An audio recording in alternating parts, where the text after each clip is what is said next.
called Stick It Out. Season 3. Hello, everyone, and welcome to episode 2 of Stick It Out Season 3.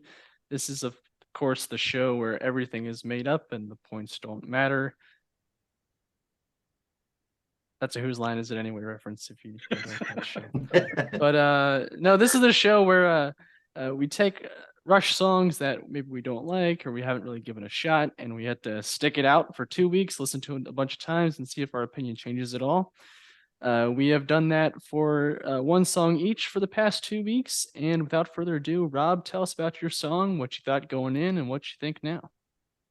Yeah, Nobody's Hero. I'm at a point now with it where I'm kind of lukewarm. It's like a lukewarm reception for me with that song. I still love the music. I did a short little cover of it on on Instagram for Name That Tune. I do this Name That Tune series, so that was one of the songs I threw up for Rush.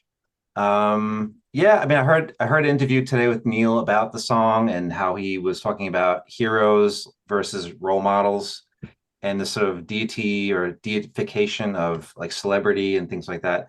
And I think it was written, of course, not way back, but at a time where maybe he wasn't as I wouldn't say open, but maybe his perspective was different back then, as say compared to now, where he would probably be more into like the actual role model terminology rather than doing this disparation of role model versus hero. So, but that's the thing that kind of rubbed me the wrong way, because people can inspire each other. So I didn't really get why he was trying to sort of pull these things apart a little bit. I think maybe just more for the benefit of younger people, to not get too attached to, celebrity and things like that, rather than kind of look to role models for inspiration and to kind of drive you along through your life. So I think I'm warming up to his message a little bit, but it's a slight bit still rubbed me the wrong way. But I think I need more time with it, even though I did my 20 plus listens on the song. I think I still need a little more time to really fully warm up to the song. But I always love the music. It's just that lyrical end of things was kind of the sticking point for me. So, but not all Neil's songs are gold mines, from time to time. So I'm getting there. I'm not quite there. So yeah, that's where I'm at. Did you get a chance to watch the music video? Yes, I did. I watched the music video. The black mask on all the faces. Very, very interesting video. It wasn't the director. I think even Paul was kind of inquiring about the director of that video. I forget his name, but he wasn't involved with that. I did a little research on the director that we thought was for that video, but it wasn't him. It was somebody else. I don't know who it was, but the video is great. So that helped a little bit too, seeing the video, to kind of get the visual, and then hearing Neil talk about it on a radio interview from, I guess it was like 1990. It might have been like maybe Much Music or something, or 90. That doesn't make any sense. Came out. I mean, it was when the album came out. Sorry, it's 93, 94. Sorry, I'm thinking of Roll the Bones. I don't know why.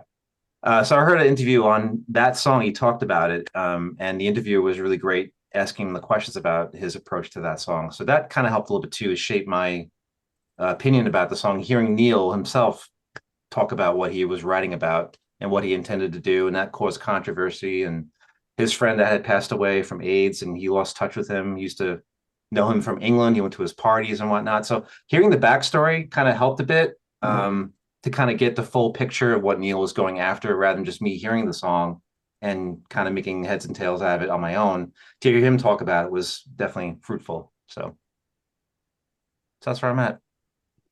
Good to Did know. you listen to the Different Stages live version by any chance? Yes. I was at that show too, not that show on that recording, but I was there for that tour, and it's always different hearing the song live because it's more powerful, more impactful. And then having the video behind is always something, that helps too. Hearing it live is always a big help for me for any of these songs that I feel are kind of wishy-washy. Hearing that live part, it definitely helps immensely. So. Well, there you go. Doesn't mean this series isn't about changing your mind. It's seeing if you change your mind. So doesn't mean it has to happen every time. Yeah, I may get there. I don't know. We'll see. Stick it out for 2 years. How about that? Okay, I'll come back too and let you know. Yeah, 2 years from now, we'll have this exact same panel on for a video just for you, Rob. How about that? Love it. Sounds good. All right, Tal, how about you? Okay, so I had the Necromancer. And if you guys remember from 2 weeks ago, yes, I know, Lord of the Rings. There was a book first. I know that now. Yeah, there's a book. The book came first, actually, by a couple years. Like just a few years before the movie. But wait, well, listen, yeah. So the wheel landed on Necromancer. Wasn't so thrilled because it's just such a long song. I haven't listened to it in a while, but I remembered some parts. And I was very happy to get 20 full listens, even though I was busy. I made it one of my workout songs, play it whenever I was in the car alone driving. It's nice at times. Yeah, I got to 20 listens. And Eric, you're right. It's a great song. It's a great song. I absolutely love Alex's last solo.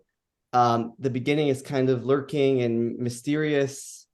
It takes a while to build, but it eventually does.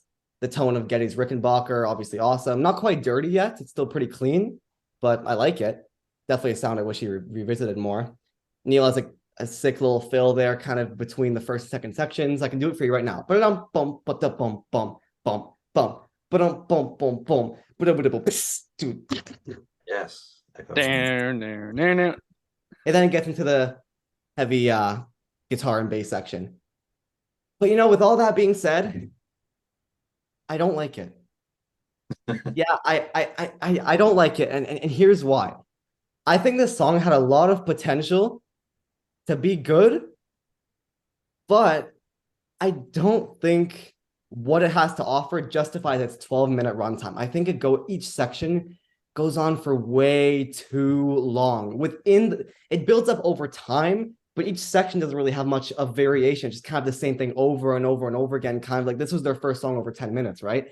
I think they just want to just see what they can do with it. And even after 20 listens, I did make it to 20, exactly 20.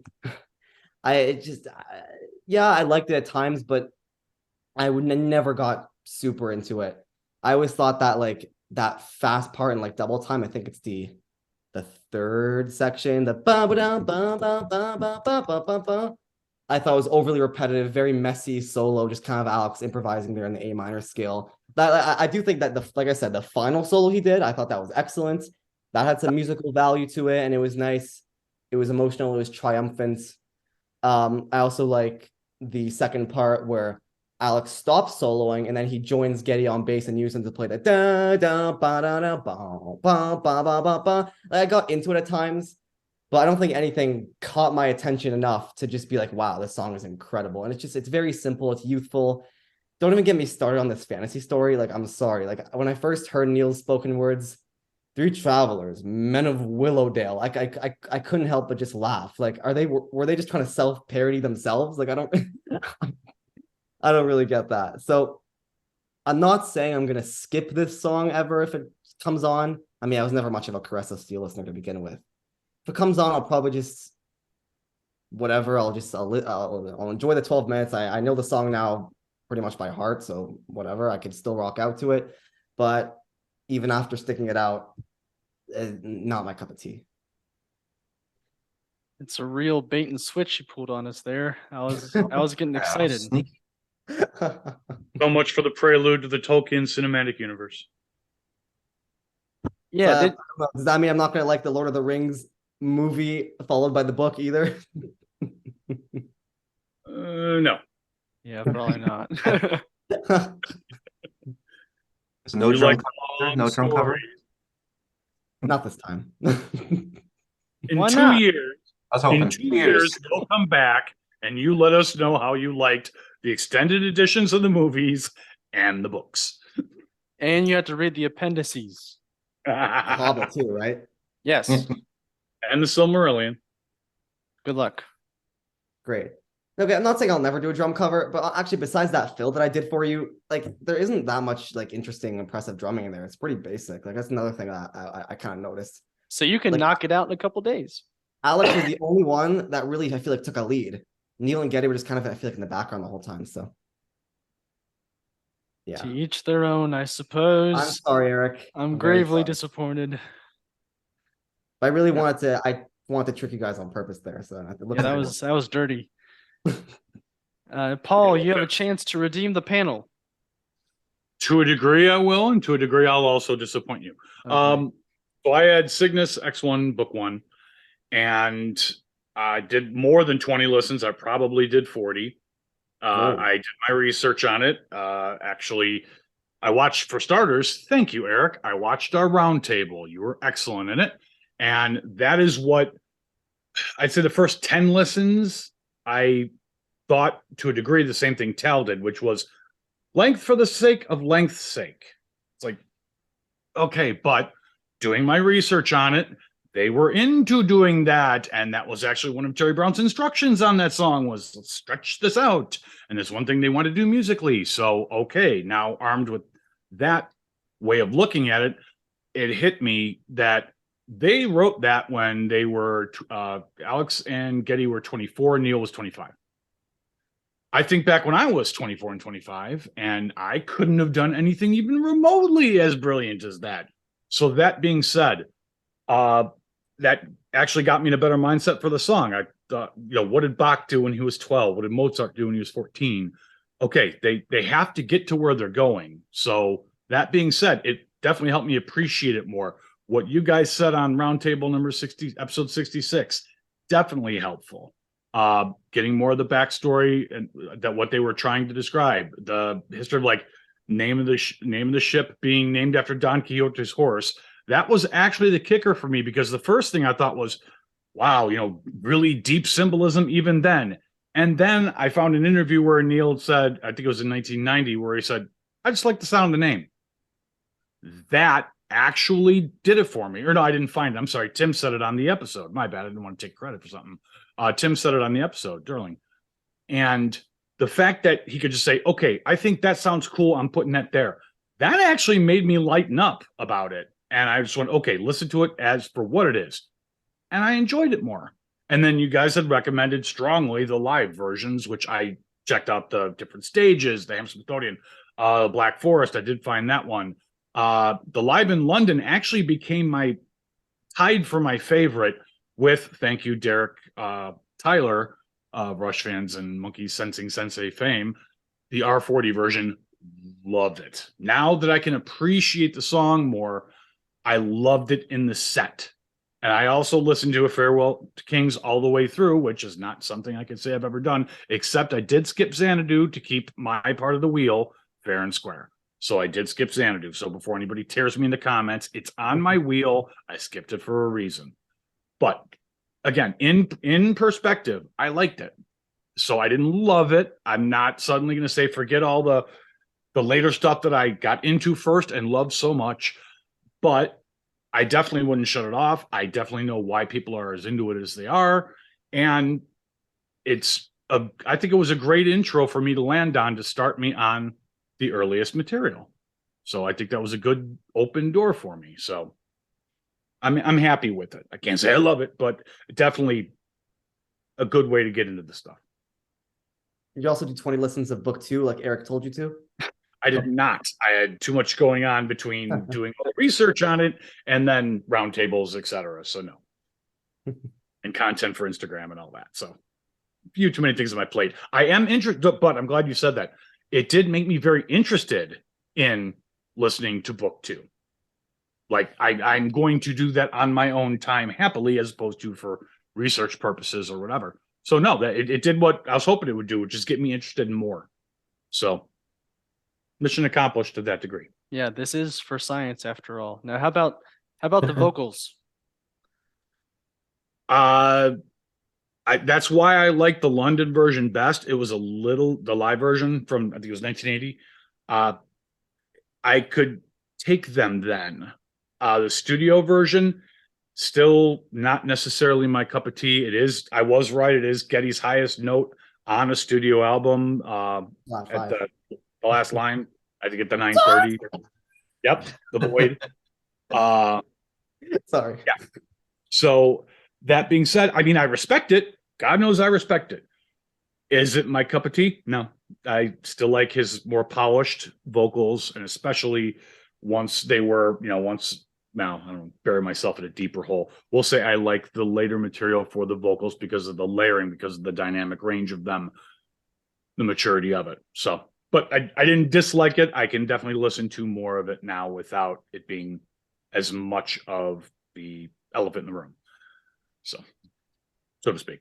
The elephant in the room. Yeah. Interesting Marie's elephant. analogy there. Yeah. Much better news than Tal had for us, though. That was much. Thank you. Thank you. I had 7 Cities of Gold. Long story long, I have come to learn that for the majority of songs that I like, excluding Rush, I don't like for the lyrics. Like, I can know every word to a song and not tell you what the song's about. Like, just because I know the words doesn't mean I know what I'm singing or know what I'm saying. You know what I mean? That's not true for 7 Cities of Gold. I know the words, I know what they're saying. I love the Clockwork Angels story, so I know what's going on. But for all these songs where I know the words and don't know what they're saying, I could still love the lyrics for how they sound together, for how the words go together, for how they fit with the melody. With 7 Cities of Gold, I know what the story's about. It doesn't mean anything to me. I don't get any sort of philosophical meaning out of it, or I don't relate to it that deeply. But after listening to it so many times the past 2 weeks, I love how some of the words go together, how they fit with the melody, especially like the second bit of the verse or the pre-chorus, however you want to call it, the lines where it's like, the gleam in the distance could be heaven's gate, a long-awaited treasure at the end of my cruel fate. Each one of those lines, that's the only one that's coming to my head right now, but each one of those lines, I love how they flow, how they go together, all that sort of thing. So I loved that part of 7 Cities of Gold. The other thing that I really grew to love was the solo. It really reminded me a lot of Bytor and the Snow Dog. The solo of that part, how it's just kind of like a sound rather than a solo, I guess you could say, with the drums and the bass playing behind it. So I really, 2 guitars, which is pretty cool. it's 2 guitars, you said? Yeah, if you watch him do it live, like he has an extra guitar like on a stand, and he like goes to play both, one and then the other, and then Yeah. I should go back and watch because I only listened to the live version. I didn't watch the live version. Interesting. So those are the 2 parts that really drew me in on this second pass of 7 Cities of Gold. There are parts that I still don't like that much, like the doubling of the vocals when he goes to the high part of the verse. Not my favorite. I feel like it kind of muddies up the lyrics, and I think he still could hit those notes, and he doesn't need to mask it with the doubling. And I think it's a choice that, in my opinion, didn't work that well. But for the most part, the rest of the song I grew to love. I grew to love the messiness, the grittiness of it. I think it serves the purpose well. I really grew to love it. And also, I think I've said this before sometime, I love the sound of Clockwork Angels live. I don't know what it is about it that makes it different from other live albums, but something about the sound of it, the sound of Geddy's bass, Alex's guitar, the mix of the whole thing, the strings, Yes. the whole thing just sounds great. So I love listening to the live version. I'll have to go back and watch it because I'll need to pay attention to those 2 guitars. But overall, much more positive vibes towards 7 Cities of Gold than it was before. Much more positive. Very So cool. it looks like you had the best experience with your song, I guess. Probably I goes did. you, Rob, Paul, me, if I had to guess. It's probably true. I'm just, me, Mr. Positive over here. I love everything Rush. Nothing falls outside of my love when it comes to Yeah, I Rush. should make it clear. When I say I don't like the Necromancer, I mean I don't like it for Rush. Like I browse other music, I still think it's like pretty good. Like, Right. That's always the rule, that we're comparing this all to Rush. If you told me, Eric, go listen to Strutter 100 times or go listen to Half the World, I'd choose Half the World. It's not Not difficult choice for me, but that's a story for a different day. That's Greco hater. Mm. Never. I would never hate on Test for Echo. We have a wheel to spin. Oh, the wheel. Oh, Okay, which verse How's do you your want to voice, do this Tal? time? Yeah. Do you get your la-las and your doo-doos in? You got to warm up. You could satisfy that one commenter on YouTube and start singing Spindrift, right?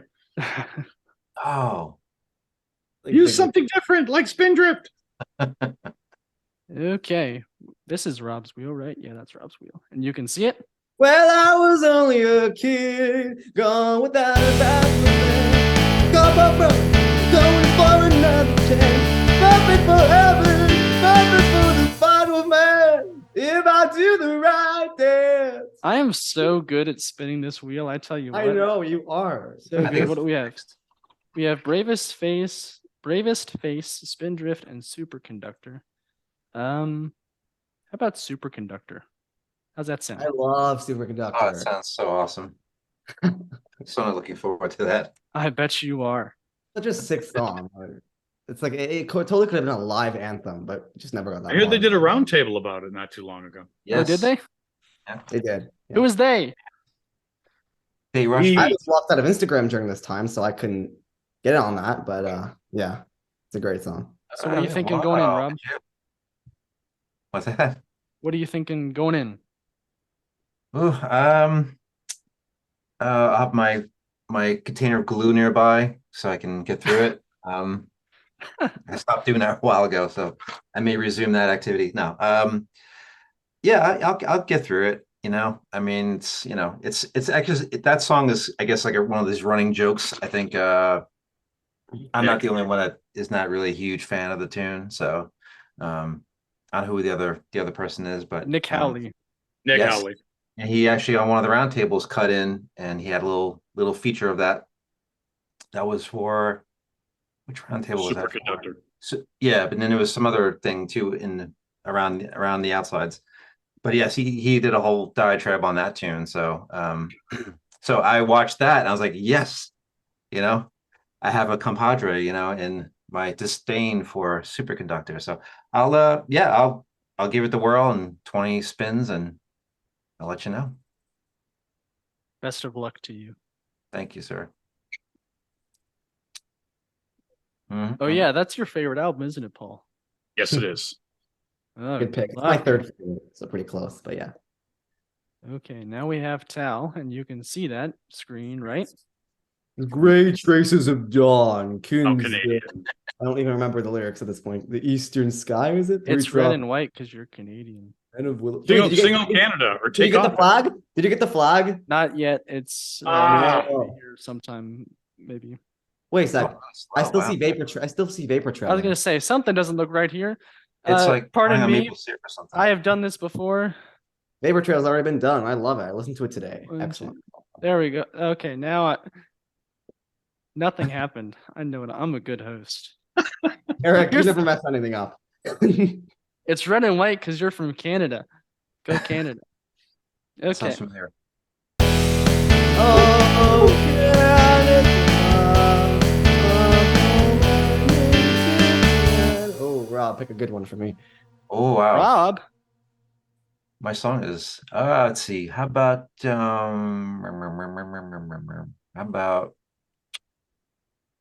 Making Memories? Okay. What are you thinking? Kind of like Vapor Trails, I felt the Vapor Trail, sorry. As a fan of that song, I should know that now. I'm pretty neutral. All I remember is just how that opening guitar sounds. Other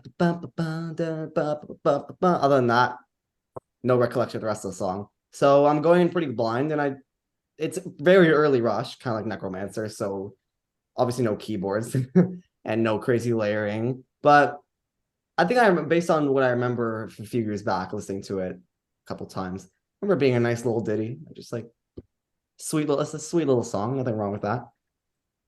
By any So- chance, do you like the Allman Brothers Band? Am I gonna say something wrong now? I've never heard of them. Jessica, Ramblin' Man, Midnight Rider. Actually, I've heard of them, never heard a song by them. Well, That- they have some very nice slide guitar. So this song's got some nice. Not. I won't say it's Allman Brothers Band slide guitar, but it's got some nice little slide guitar. So Mhm.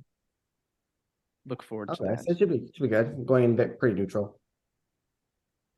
Okay, we have Paul. And I think I have the wheel right this time. You can see it, correct? I can see it, and it is correct. Wonderful. Except your name's on it. Washed away like footprints in the rain. Ooh, a respin? A respin. How fun. It's gonna get Back in like a river. Oh my god, oh my god. No. Oh, Rob the gets You to just pick got the two. power this week. Jeez. All right. I'm gonna run natural science. Yes, I was gonna pick that if I was I know you were, so It's I had a criminal 2 out of that 3. you haven't I had a gotten 2 to out of that 3 one. shot at that one. So cool. What are you thinking? Well, my original comment on it was I didn't dislike it. It just didn't grab me. Another one from later in the era, sort of Permanent Waves was my first.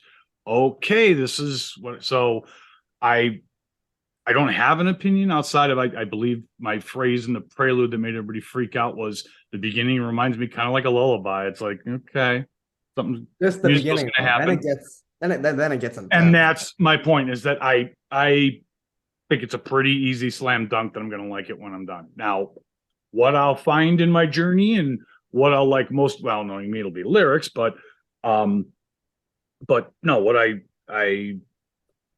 think I'll end up liking it. Recommendations as far as how to get into it. You guys have been pretty accurate so far. I don't know if you've listened to Live in YYZ 1981 from last year. The Yeah, full moving pictures picture anniversary. tour show in Toronto that came with their 40th anniversary. There's an epic version of Natural Science Live. I'd say go to that one before the more recent ones because they cut out a verse in the more recent ones. They added one of the earlier verses a second time through. They did Wheel Within Wheels twice, but then they cut out Artist Expression and the second guitar solo starting with Test for Yeah. Echoes. I recommend if you want the full song live, it's only like a minute cut, but if you want the full song, I recommend Live in YYZ. But even the recent live versions are they're still very good. My playlist is gonna have them all, plus a drum cover, plus the guitar cover, plus a bass cover, plus I have a drum cover from perfect, and that will like a make year the and a list. half ago, I've been so. waiting for one of mine where you did the drum cover so I could put it on there. So excellent. Awesome. The Snakes and Arrows version is very good. That's the one that I know It's best. a little slower, like most of the songs on that Mhm. album, but it's rocking. Yeah. Sure. Okay. Now it is my turn. And you see the wheel, and it is green Needs and more yellow. test for echo. Because Go Pack Go. It does not need more tests for echo. I can learn I do like that song. Half the world hates. Best, I do not like that. Are you the only one who I do actually not- got assigned a song by the wheel? I think I am. I'm just so good I at was spelling hoping to wheel. pick one. Best I can. I don't like this song. That's about all I have to say. I feel like I've heard it enough. Don't like it. We'll see. I mean, I'll be Glue Paul. those puppies on. Yeah, I'll be like Paul. Any suggestions? Asking the wrong guy. Talk to It's- those two. It's hopeless. There's a pre-release version from the St. Catherine's high school show because they wrote this song before Neil joined the band. So if you wanted a more energetic version, it's not Neil on the drums, it's Rutsy, but it's not bad. I'm not, like, as you know, I'm not really a sucker for anything like pre-77, but like it's just a normal rock song kind of, you know. Well, nobody hold their breath on waiting to see if I like this one or not, because I'm not counting on it. But then again, I think I said the same thing about Seven Cities of Gold, and here we are. So you never know. Never say never, as someone once said. Well, there you go. There is Stick It Out, episode 3. Let us know which songs that you are sticking it out with, and you know what your journey is with the song, and let us know in the comments because we Rush fans love to hear. Also, let us know what you think of our songs and our opinions of them. I'm sorry, Eric. You can continue. I just had to say that. That was wonderful. All I have to say is we have merchandise. I don't know if this is on the store or not. Is it on the store? Where I got mine. It is on the store. What's Crack-a-lackin' Rush fans exclusive merchandise on our store. It'll be in the description. Check it out so we can buy fancy things like Whiteboards and like markers. whiteboards and markers, and, Sharpies. yeah, Sharpies, things like that. Sharpie. So Okay. Tal, take us out. Thanks for watching, everybody. I don't want to be too much of an infomercial repeat guy, but yes, let us know what you like in the song. What in the I'm not built for this. Bye. Like, comment, and subscribe. Peace out.